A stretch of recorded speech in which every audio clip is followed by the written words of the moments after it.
REET paper अध्ययन श्रृंखला में हम साइकोलॉजी के क्वेश्चनों को देख रहे थे और हमारा यह पेपर अंतिम पेपर है जिसमें साइकोलॉजी के सभी क्वेश्चन कंप्लीट हो जाएंगे। ये 2011 का लेवल 1 का है। इससे पहले हमने सभी जो पेपर हुए हैं आज तक के हमने रीट L1 और L2 के देख लिए। ये अंतिम पेपर है। तो चलिए शुरू करते हैं साइकोलॉजी के क्वेश्चनों को। पहला प्रश्न है, खिलौनों की आयु। खिलौनों की आयु कहा जाता है तो पूर्व बाल्यावस्था को खिलौनों की आयु कहा जाता है। अगला प्रश्न पूछा है, निम्न में कौन सी पूर्व बाल्यावस्था की विशेषता नहीं है। तो यहाँ पर पूर्व बाल्यावस्था की विशेषता नहीं है पूछिए तो खेलने की जो अवस्था है ये पूर्व बाल्यावस्था की विशेषता नहीं है। उसके अलावा दल समूह में रहने की व्यवस्था, अनुकरण करने की अवस्था और प्रश्न करने की अवस्था ये पूर्व बाल्यावस्था की विशेषता है, लेकिन खेलने की अवस्था यहाँ पर पूर्व बाल्यावस्था की विशेषता नहीं है। अगला प्रश्न है, उत्तर बाल्यावस्था में बालक भौतिक वस्तुओं के किस आवश्यक तत्व में परिवर्तन समझने लगते हैं। तो यहाँ द्रव्यमान, संख्या और क्षेत्र जो है यहाँ पर उत्तर बाल्यावस्था में बालक भौतिक वस्तुओं के जो द्रव्यमान, संख्या और क्षेत्र की आवश्यक तत्व को परिवर्तन समझने लगते हैं। अगला प्रश्न है, विकास का अर्थ पूछा है। विकास का अर्थ है अभिप्रेरणा एवं अनुभव के फलस्वरूप होने वाले परिवर्तनों की उत्तरोत्तर श्रृंखला, विकास। अगला प्रश्न है, विकास के संदर्भ में निम्न में कौन सा कथन सत्य नहीं है। यहाँ सत्य नहीं है ऑप्शन बी में, विकास उकसाने बढ़ाने देने से नहीं होता है, तो ये सही नहीं है। उसके अलावा विकास के सत्य कथनों को देखें तो विकास की प्रत्येक अवस्था में अपने खतरे हैं, ये सही कथन दिया है। विकास सांस्कृतिक परिवर्तनों से प्रभावित होता है, ये यहाँ सही कथन दिया है। विकास सांस्कृतिक परिवर्तनों से प्रभावित होता है। विकास की प्रत्येक अवस्था की अपनी विशेषता होती है, तो ये सभी सत्य है विकास के बारे में। और ये विकास उकसाने अथवा बढ़ावा देने से नहीं होता, ये सत्य कथन नहीं है विकास के बारे में। अगला प्रश्न है, निम्न में कौन सा विकासात्मक कार्य उत्तर बाल्यावस्था के उपयुक्त नहीं है। तो यहाँ पुरुषोचित या क्षत्रियोचित सामाजिक भूमिकाओं को प्राप्त करना ये विकासात्मक कार्य उत्तर बाल्यावस्था के उपयुक्त नहीं है। उसके अलावा उत्तर बाल्यावस्था के लिए सामान्य खेलों के लिए आवश्यक शारीरिक कुशलताएं सीखना ये उत्तर बाल्यावस्था के लिए सही है। और व्यक्तिगत आत्मनिर्भरता प्राप्त करना भी उत्तर बाल्यावस्था के लिए सही कहा गया। अपने हम उम्र बालकों के साथ रहना सीखना ये भी उत्तर बाल्यावस्था की विशेषता होती है, लेकिन यहाँ सही आंसर है कि उत्तर बाल्यावस्था का लिए उपयुक्त नहीं है। तो पुरुषोचित या क्षत्रियोचित सामाजिक भूमिकाओं को प्राप्त करना ये उत्तर बाल्यावस्था की विशेषता नहीं है। अगला प्रश्न है, सामान्य परिपक्वन से पहले प्रशिक्षित करना पढ़ाई ये लाभकारी हो या हानिकारक है, यह इस पर निर्भर नहीं करता कि प्रशिक्षण में किस प्रकार की विधि का प्रयोग किया गया है। सामान्य परिपक्वन से पहले प्रशिक्षित करना पढ़ाई लाभकारी हो या हानिकारक, यह इस पर निर्भर नहीं करता कि परीक्षण में किस प्रकार की विधि का प्रयोग किया गया है। उसके अलावा यहाँ ऑप्शन में सामान्य कौशल के निष्पादन के संदर्भ में बहुत लाभकारी होता है, कुल मिलाकर हानिकारक होता है या दीर्घकालिक दृष्टि से लाभकारी होता है। प्रश्न था सामान्य परिपक्वन से पहले प्रशिक्षित करना पढ़ाई। अगला प्रश्न है, 5 वर्ष का राजू अपनी खिड़की के बाहर तूफान को देखता है और बिजली चमकती है और कड़कने की आवाज आती है। राजू शोर सुनकर उछलता है और बार बार यह घटना होती है। फिर कुछ देर शांति के पश्चात बिजली कड़कती है। राजू बिजली की गर्जना सुनकर उछलता है। राजू का उछलना सीखने के किस सिद्धांत का उदाहरण है। तो यहाँ शास्त्रीय अनुबंध का सिद्धांत है। सकारात्मक दंड का निम्न में से कौन सा उदाहरण है। तो यहाँ सकारात्मक दंड की बात आई है तो मित्रों के द्वारा उपहास उड़ाना एक सकारात्मक दंड का उदाहरण दिया है। ऑप्शन में यहाँ पर मित्रों के साथ समय बर्बाद करना, मीन में एक निकालना बंद करना, या इनमें से सभी ऑप्शन दिए थे, लेकिन यहाँ सकारात्मक दंड का उदाहरण मित्रों के द्वारा उपहास उड़ाना सकारात्मक दंड कहा गया है। अगला प्रश्न है, निम्न में कौन सा कथन अभिप्रेरणा एक प्रक्रिया के संदर्भ में उपयुक्त नहीं है। यहाँ अभिप्रेरणा एक प्रक्रिया के संदर्भ में उपयुक्त नहीं है, तो यह व्यक्ति को अप्रिय स्थिति से दूर रखता है। यह अभिप्रेरणा के बारे में सही नहीं है। यह व्यक्ति को अप्रिय स्थिति से दूर रखता है, यह सही नहीं है। उसके अलावा अभिप्रेरणा के बारे में यह व्यक्ति को लक्ष्य की ओर ले जाता है। अभिप्रेरणा व्यक्ति को शारीरिक आवश्यकताओं की संतुष्टि करता है। अभिप्रेरणा मनोवैज्ञानिक आकांक्षाओं को प्राप्त करने में सहायता करता है। अगला प्रश्न है, किसी उद्दीपन के निरंतर दिए जाने से व्यवहार में होने वाला अस्थायी परिवर्तन कहलाता है। किसी उद्दीपन के निरंतर दिए जाने से व्यवहार में होने वाला अस्थायी परिवर्तन कहलाता है, तो ये अभ्यस्तता कहलाता है।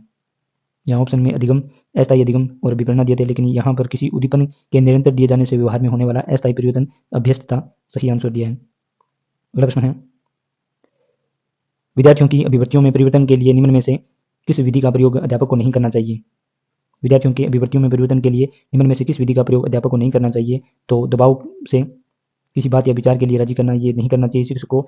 उसके अलावा अभिवृत्तियों में परिवर्तन के लिए अध्यापक को किसी विचार को दोहराना अथवा दृढ़तापूर्वक व्यवहार करना, किसी प्रशंसनीय व्यक्ति के द्वारा समर्थन एवं स्वीकृति संदेश के साथ साहचर्य स्थापित करना, ये अध्यापक कर सकता है, लेकिन विद्यार्थियों की अभिवृत्तियों में परिवर्तन के लिए दबाव से किसी बात या विचार के लिए राजी नहीं करना चाहिए। अगला प्रश्न है, उपलब्धि प्रेरक के संबंध में निम्न में से कौन सा कथन सही है। उपलब्धि प्रेरक के बारे में सभी कथन सत्य दिए हैं। उपलब्धि अभिप्रेरक जीवित रहने के लिए आवश्यक है। यदि व्यक्तिगत क्षमताओं की संतुष्टि महत्वपूर्ण है तो उपलब्धि अभिप्रेरक को विकास प्रेरक कहा जा सकता है।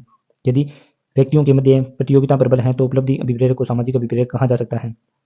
अगला प्रश्न है, 6 से 10 वर्ष की अवस्था में बालक रुचि लेना प्रारंभ करते हैं।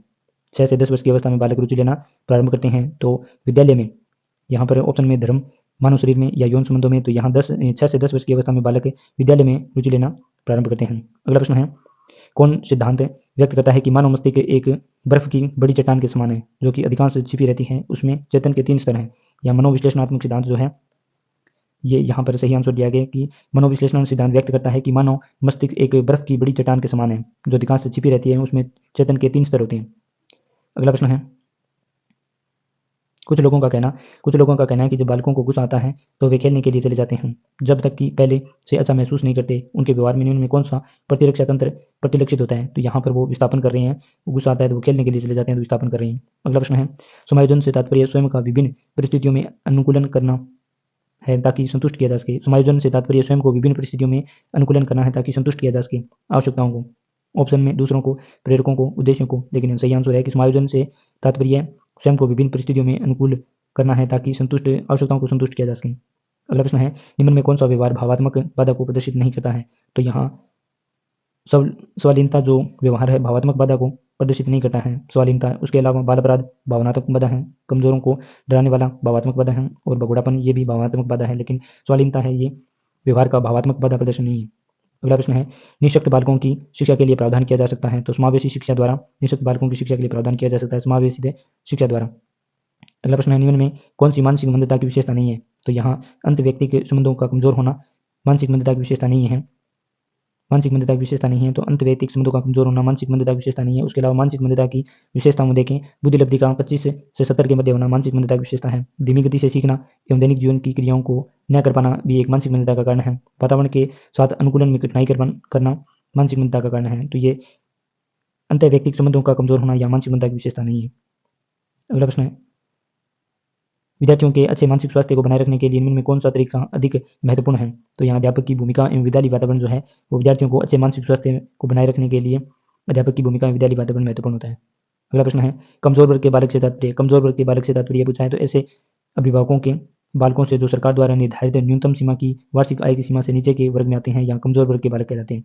ऐसे अभिभावक के बालक जो सरकार द्वारा निर्धारित न्यूनतम सीमा की वार्षिक आय की सीमा से नीचे के वर्ग में आते हैं, कमजोर वर्ग के बालक कहलाते हैं। ऑप्शन में यहाँ पर ऐसे अभिभावकों के बालक जिनकी वार्षिक आय कम है, ऐसे अभिभावकों के बालक जो वंचित वर्ग से आते हैं, ऐसे अभिभावकों के बालक जो गरीबी रेखा से नीचे की सीमा में आते हैं।